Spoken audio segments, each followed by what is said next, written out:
Será que o Elon Musk vai conseguir transformar Marte em um planeta habitável?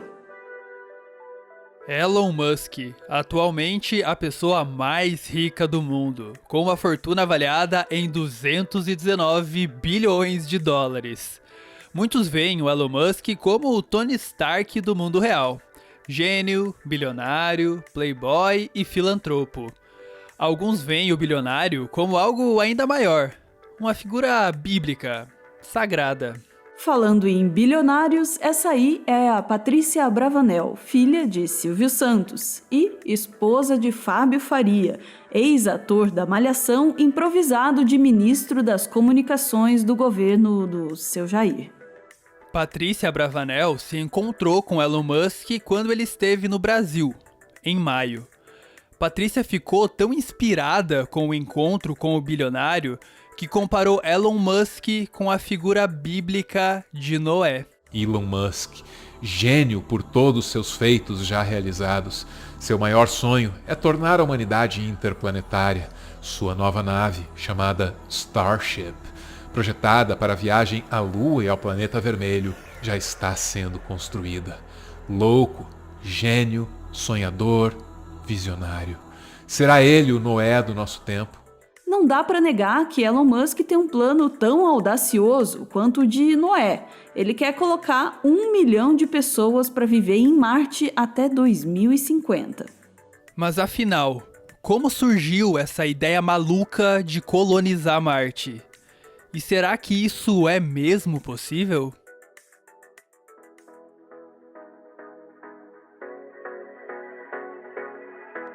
Grande parte do conhecimento científico e mitológico sobre Marte aconteceu graças a um erro de tradução. Em 1877, o astrônomo italiano Giovanni Schiaparelli anunciou a descoberta de uma emaranhada rede de linhas na superfície de Marte. Schiaparelli batizou essas linhas de canali, que em italiano pode significar tanto um sulco ou vala natural, quanto um canal artificial de água. O problema é que canales de Marte foi traduzido para a língua inglesa como canais artificiais de Marte, dando a entender que eram canais de água construídos por uma forma de vida inteligente. Quem ficou super empolgado com a ideia de haver vida inteligente em Marte foi o astrônomo americano Percival Lowell.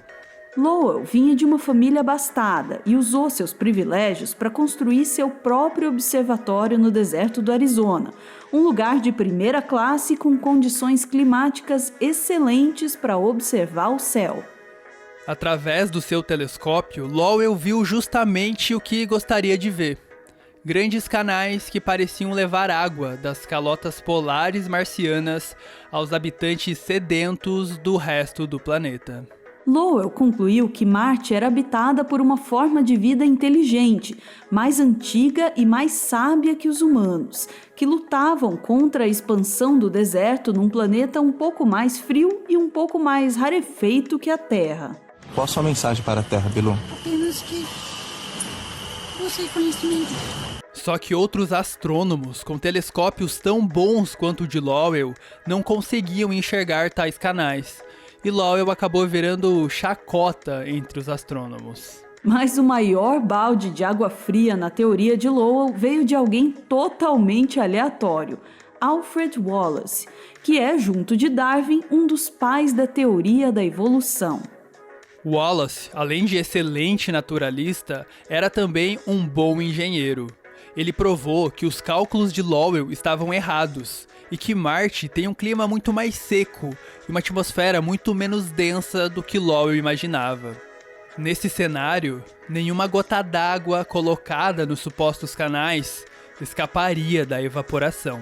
Mesmo estando errada, a teoria de Lowell ganhou ampla aceitação popular, em especial porque foi proposta justamente num período de grandes feitos da engenharia, incluindo a construção de grandes canais, como o Canal de Suez e o Canal do Panamá.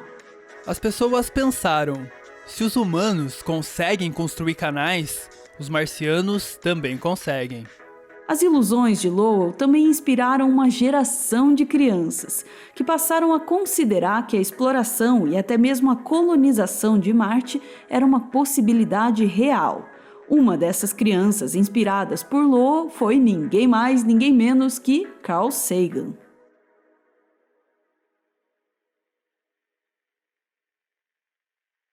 Carl Sagan foi um dos maiores astrônomos do século XX, considerado por muitos o maior divulgador científico da história. A gente tem um vídeo aqui no Meteoro contando detalhes sobre a história de Carl Sagan.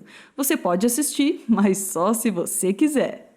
Sagan participou de diversos projetos de missões espaciais da NASA, dentre eles o programa Mariner, que durante os anos 60 e 70 lançou sondas para explorar Mercúrio, Vênus e Marte.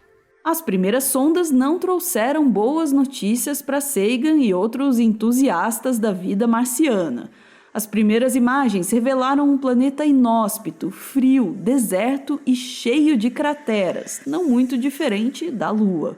Mas Sagan voltou a ficar animado quando em 1971 a Mariner 9 enviou imagens muito melhores que as sondas anteriores. As novas imagens revelaram um planeta ainda inóspito, frio e deserto, mas com uma rica história geológica que sugeria que o planeta vermelho já teve água líquida correndo sobre sua superfície. Inspirado não só pelas ideias e ideais de Lowell, Sagan propôs uma teoria chamada de longo inverno para explicar o desaparecimento da água em Marte. De acordo com essa teoria, a cada 25 mil anos, Marte muda seu eixo de rotação e recebe menos energia do Sol. Durante esse longo inverno, a água do planeta fica aprisionada nas calotas polares junto com o gás carbônico da atmosfera. Marte estaria passando por esse longo inverno agora. Mas quando o eixo de rotação mudar de novo, daqui a 25 mil anos, as calotas polares vão derreter, lançando vapor d'água e gás carbônico na atmosfera, dando início à primavera marciana, quando as condições atmosféricas ficam bem parecidas com as da Terra. Baseados nessa teoria, Sagan e outros cientistas começaram a pensar em formas de acelerar a chegada da primavera marciana, fazendo com que o planeta vermelho fique mais parecido com o nosso planeta azul.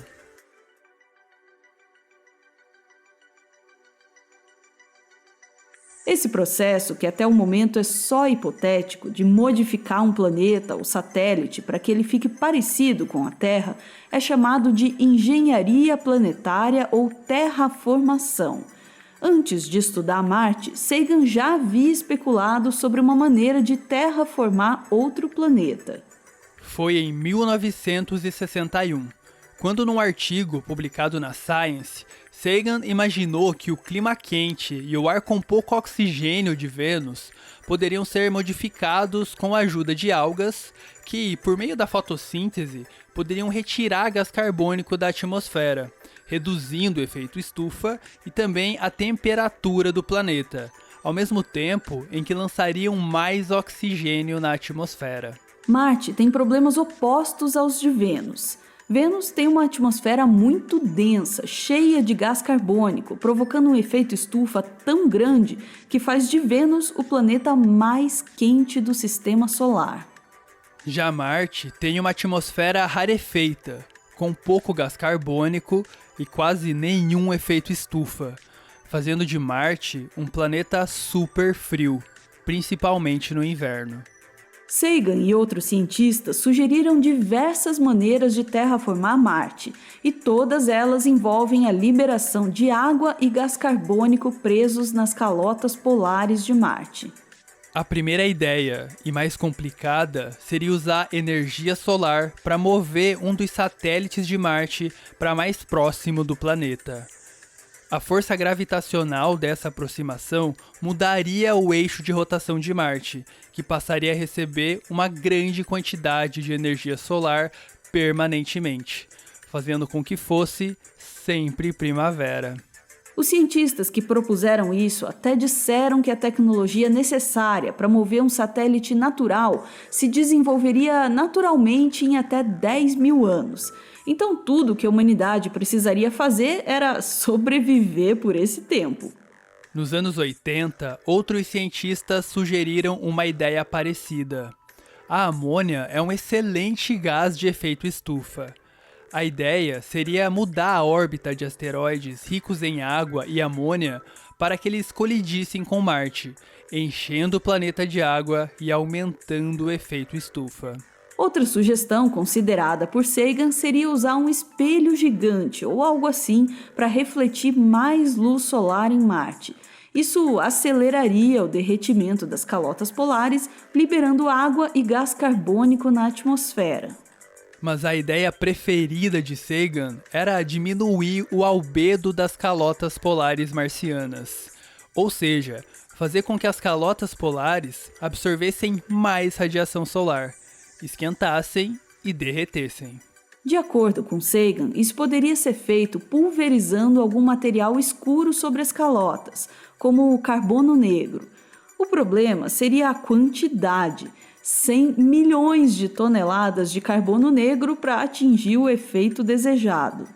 Uma alternativa ao carbono negro seria selecionar geneticamente plantas, algas ou líquens capazes de se reproduzir no severo clima polar marciano. Sagan imaginava esses organismos fotossintetizantes sendo semeados em Marte, se espalhando e escurecendo as calotas polares, aquecendo o gelo e libertando a suposta atmosfera marciana primitiva do seu cativeiro. Além de aquecer Marte, esses seres fotossintetizantes também liberariam grandes quantidades de oxigênio na atmosfera, favorecendo a formação de uma camada de ozônio que protegeria a superfície dos raios ultravioletas. Mas voltemos a falar de Elon Musk, que compartilha com Sagan o desejo não só de colonizar Marte, mas também de terraformar Marte. Mas a solução proposta por Elon Musk é bem mais bombástica.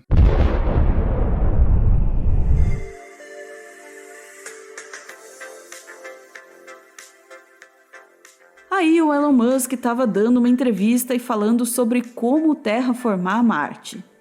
How would you warm Mars up? You know, it's a long way away from the sun. It's the fast way and the slow way. Okay. Give me the fast way. The fast way is drop thermonuclear weapons over the poles. You're a supervillain. É isso mesmo. A ideia de Musk é jogar bombas nucleares nas calotas polares de Marte. Mas olha só, a ideia de bombardear Marte não é nova. Ela foi sugerida lá nos anos 80 por um cientista chamado Bond. Uma ideia, aliás, que faz jus ao seu sobrenome. Mr. Bond. Elon Musk gosta tanto dessa ideia que fez até uma camiseta com a expressão Nuke Mars. Mars é Marte e nuke é uma expressão inglesa que significa algo como destruir com uma bomba nuclear. Enfim, a ideia de bombardear Marte também é baseada naquela teoria de Sagan, que acreditava ser possível trazer a primavera marciana de volta, liberando sua atmosfera primitiva aprisionada nas calotas polares. Mas, infelizmente, de acordo com estudos mais recentes, essa teoria de que existe uma primavera marciana aprisionada nas calotas polares não passa de um sonho de uma noite de verão.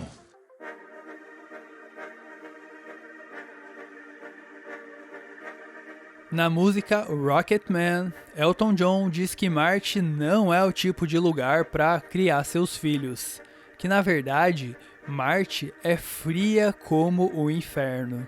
Bom, de acordo com estudos mais recentes, Marte continuará frio como um inferno por um bom tempo.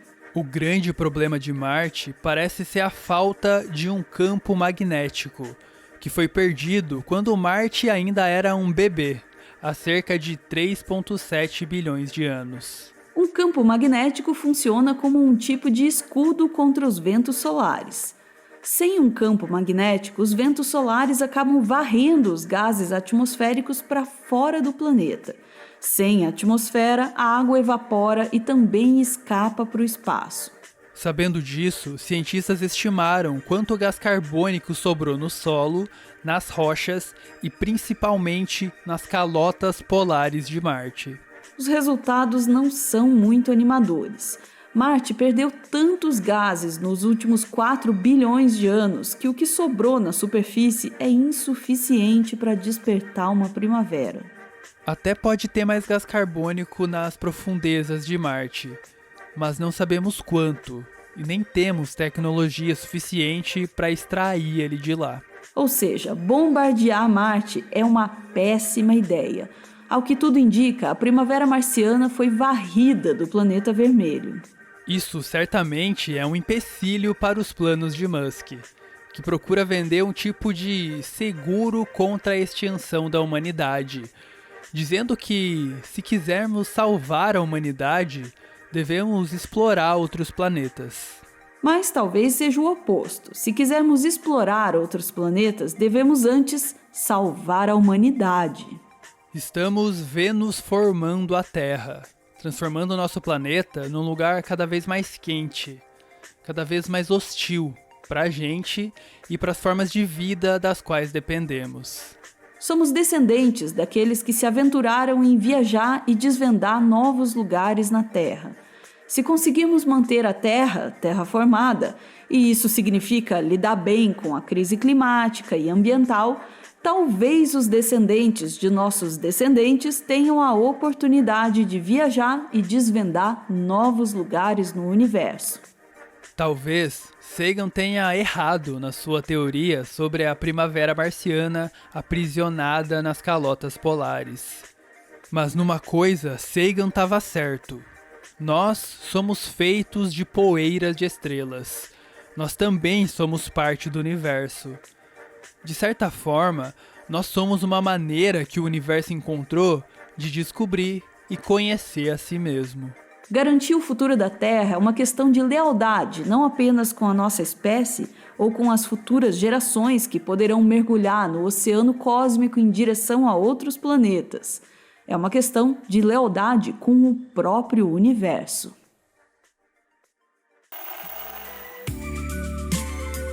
Esse aí é o Everton. Ele é mestre em Biologia Evolutiva e ele faz um doutorado em Ecologia na Universidade Federal do Paraná. Ah, e ele é fã do Carl Sagan, mas aí também, quem não é? O Everton é o responsável pela pesquisa e pelo roteiro do Meteoro.exp, o nosso quadro de biologia que você acabou de ver. E o Everton também tá lá no Twitter com mais conteúdo sobre biologia, geralmente agregado na hashtag BiothreadBR, que tá aparecendo aí na tela. Eu ouvi dizer que o Everton fica feliz compartilhando um pouco do que ele conhece com vocês. Então, vocês podem colar lá no Twitter, se vocês quiserem.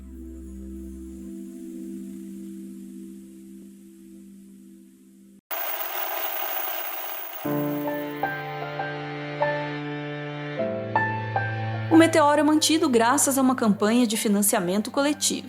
Quem participa aparece aqui no finalzinho para receber o nosso agradecimento. Hoje, a gente vê a Fabielle, que manda uma mensagem para o namorado Pedro. Pedro, obrigada por partilhar a vida comigo. Eu amo o que construímos até aqui e a ideia de tudo que ainda iremos construir. Você é o meu porto seguro e os meus dias são mais leves com você. Eu e os gatinhos te amamos muito. Valeu, gente! Beijo!